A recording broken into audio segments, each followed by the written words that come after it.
Assalamualaikum and a very good day. Greetings and salutation to our respected lecturer, Ms. Nurfatin Binti Muhammad Nasir.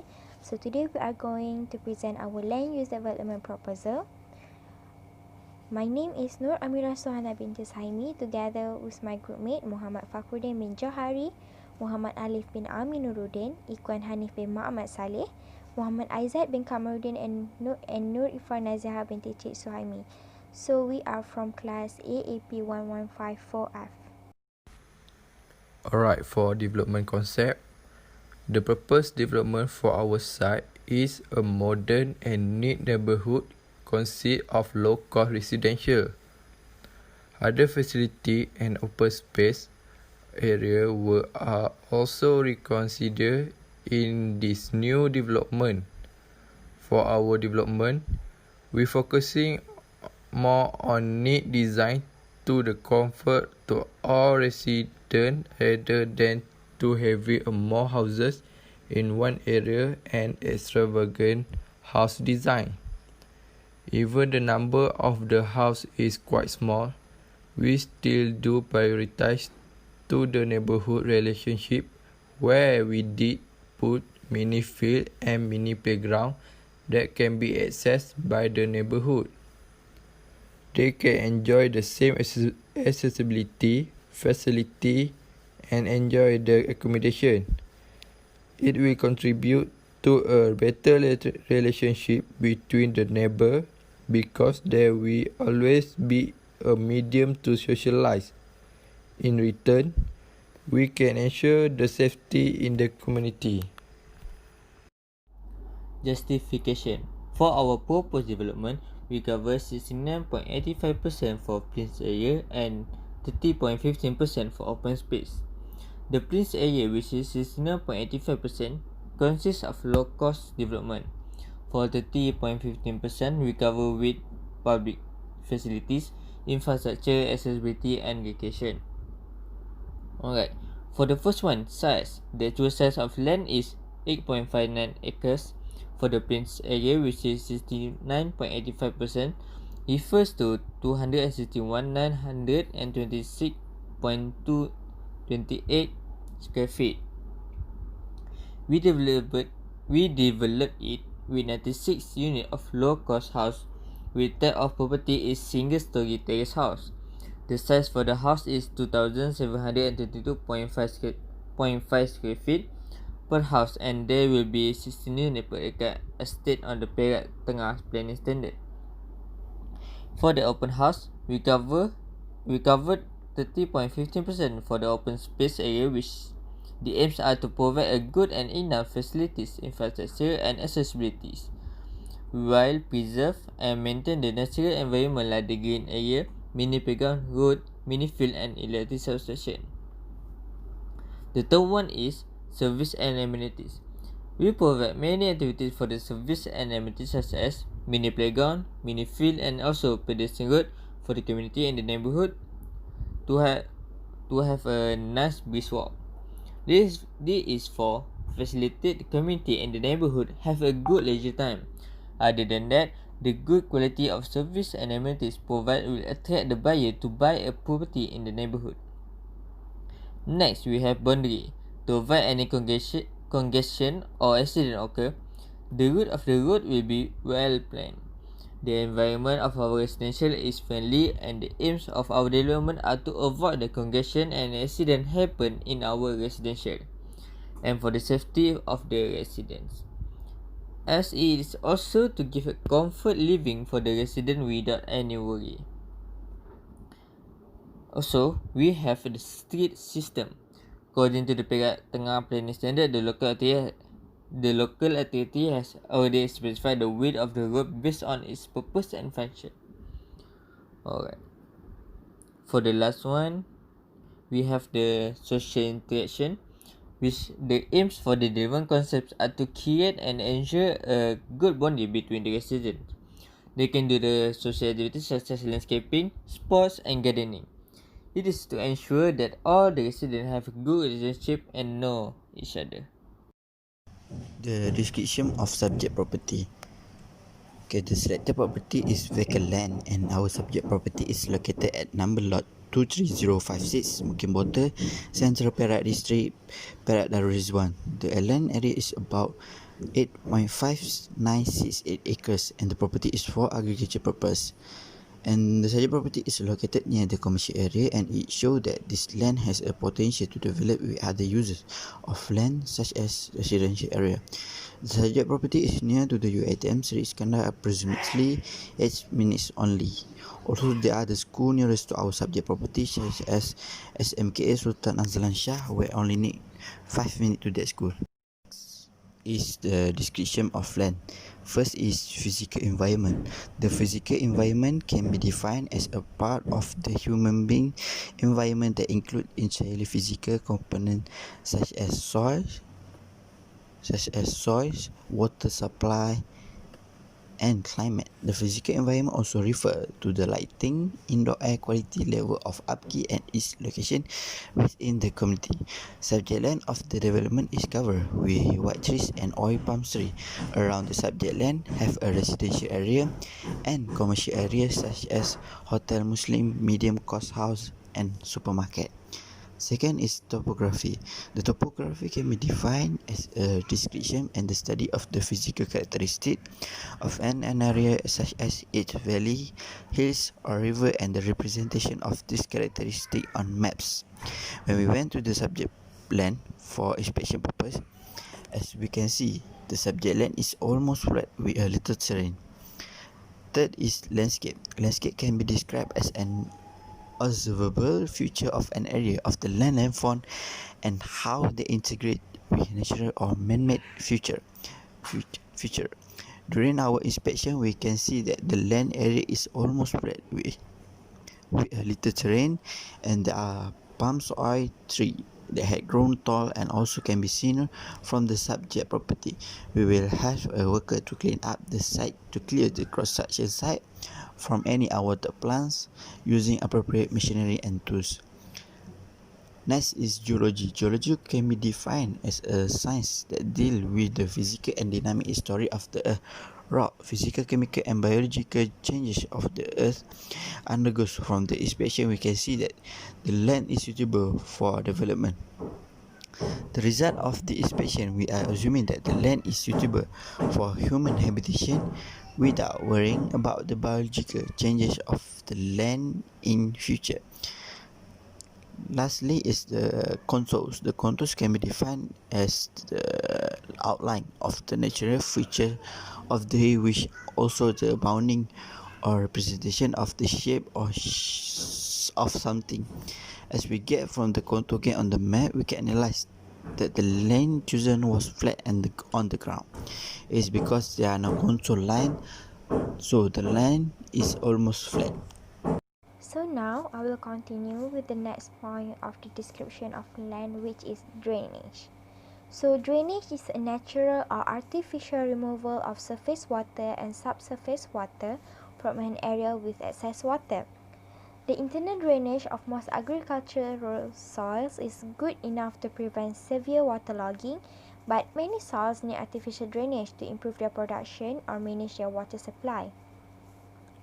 Drainage system already exists in the subject land because to ensure that the wastewater or rainwater flows, the oxidation pond provided by the Indah Water Consortium (IWK) has been supplied by local authorities even though there is no development on the land. Enough with drainage, now I'll continue with water bodies. So what is water bodies? The water body can be defined as any significant accumulation of water, normally on a planet's surface such as lakes, oceans and seas. However, it includes smaller pools of water such as wetlands, ponds and so on. So from our preview inspection, the water sources near the subject land were a river called as Sungai Perak. Next, I will continue with catchments and natural features. So the catchment can be described as the process of collecting water based on geography. In certain, the process of water collecting in a river and flowing from the ground. However, the natural features can be defined as the landscape features that were erected by natural processes such as mountains and rivers. The subject land does not have the catchment to perform the process of collecting water. A river near the subject land, as we said before, is not a part of our subject land area, so that the Sungai Perak cannot be taken for the catchment and natural features purpose. Next, I will continue with the survey of trees and all forms of vegetation. So tree can be defined as a plant that have trunk or wooden system growing at certain height and developing branches from such distance of the ground, while vegetation is a collection of plant species and the ground cover that they produce. In simplest word, vegetation is plant environment which state the region being covered by the plants. So from the main road of our subject land, we can identify there are many different kinds of bushes, shrubs and trees. Not just that, the subject land is currently consists of all palm trees. Thus, we will do clearance work to demolish remaining bushes, shrubs and trees.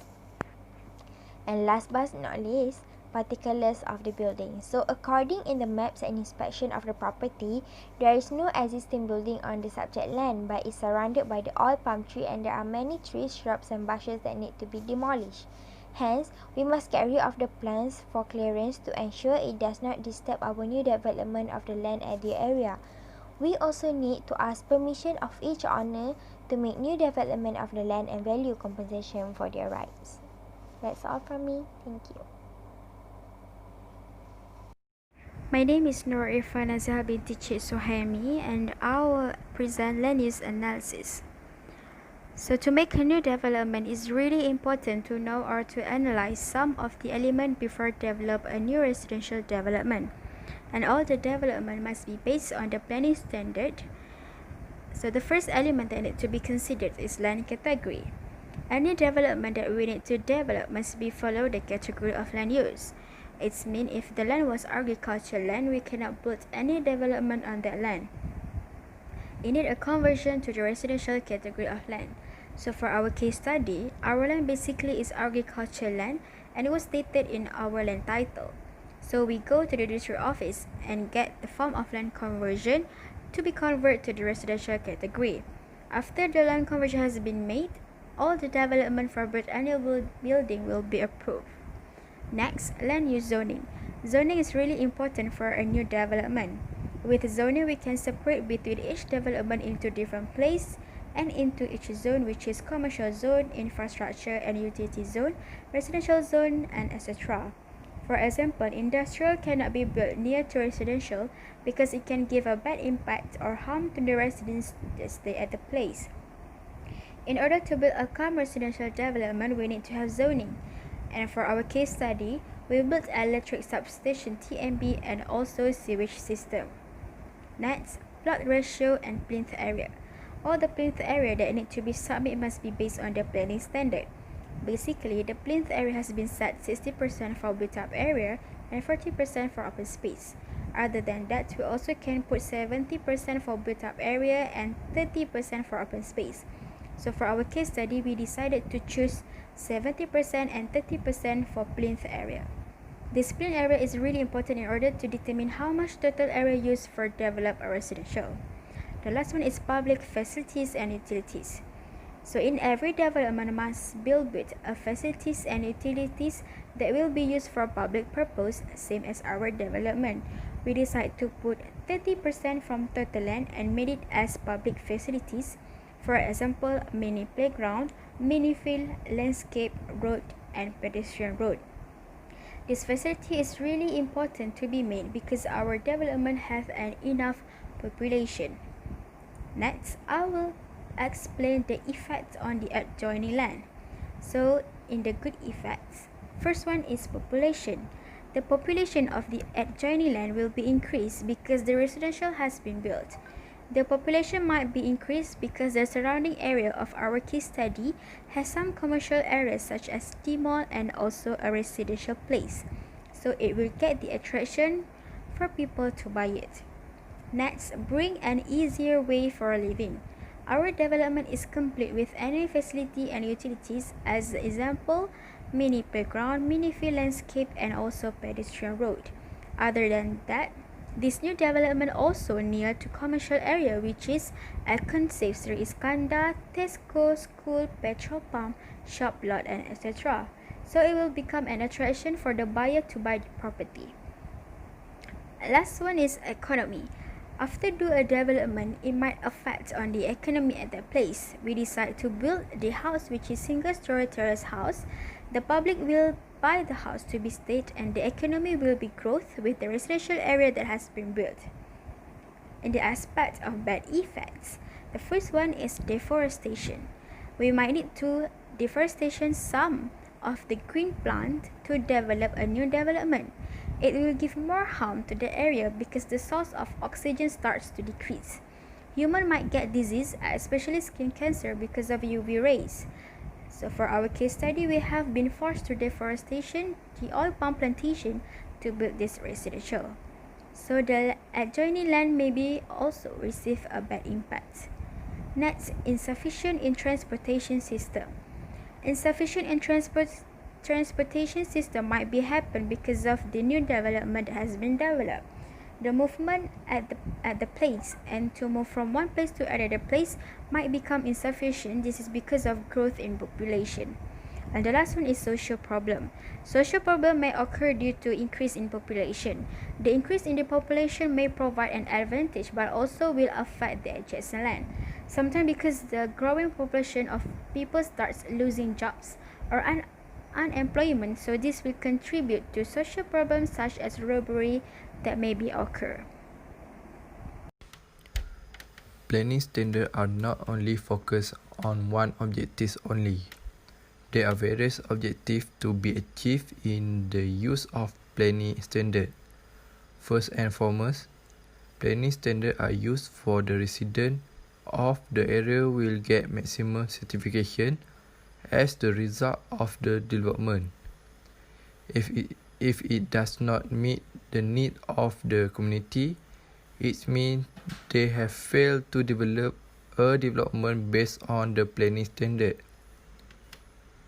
Our development have fully followed planning standard instructions set by Majlis Daerah Perak Tengah since the location development located in the Mukim Bota. The total area for our development is 8.59 acre. The development that we have purpose to do is single-story terrace house, and we have provided 70% of the total area for residential only.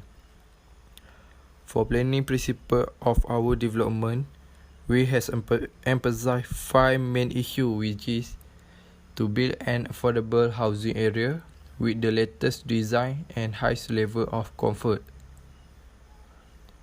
Second, guarantee reduction of pollution issue due to the use of the latest drainage. Third, to provide the place that has balanced ecosystem with the open space or green area which will ensure a clean ventilation. Fourth, providing a variety of facilities such as mini field, playgrounds, and pedestrian area for residents to adopt a healthy and friendly lifestyle. Fifth, housing area that emphasize the safety aspect of the resident by building a fence around the housing area. Number of property and type of infrastructure. So these calculations are used for the provision of plinth area, facilities, and open space. In this report, the proposed land is 8.59 acre, which equal to 374,180.4 square feet, with the plinth area is 70% of proposed land and another 30% reserved for facilities and open space. So for the plinth area, the type is single-story terrace house, which is low cost, and the position intermediate and lot corner lot, which contains 96 units of them, and the built-up area for intermediate 16 times 60 and lot 16 times 60 and corner lot 18 times 60, and the total percentage for plinth area is 69.85%. So move on to open space. It has 3 types. So the first type is recreation, which have mini playground, mini field, and landscape. For infrastructure, we have TNB substation and also sewage system. And accessibility, we have road and pedestrian road, which have one unit for all of them, and the total of open space is 30.15%.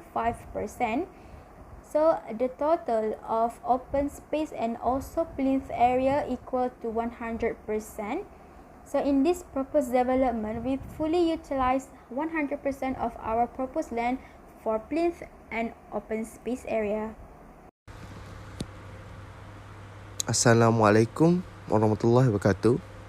My name is Muhammad ALIFF bin AMINURDIN. Today I will explain about zoning.